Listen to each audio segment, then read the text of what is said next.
You ask Tiger to solve. This deals with linear equations with one unknown. The final result is x equals 6.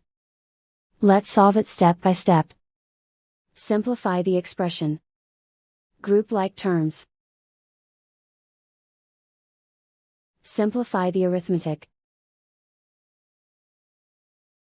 Group all x terms on the left side of the equation.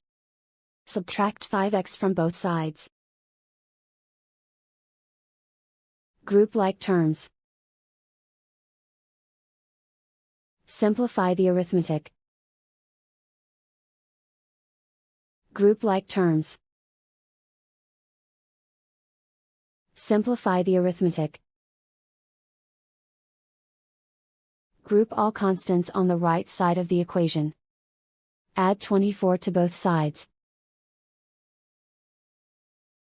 Simplify the arithmetic.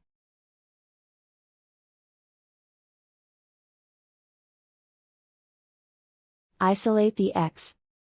Divide both sides by 9. Simplify the fraction. Find the greatest common factor of the numerator and denominator. Factor out and cancel the greatest common factor. And so the final result is x equals 6.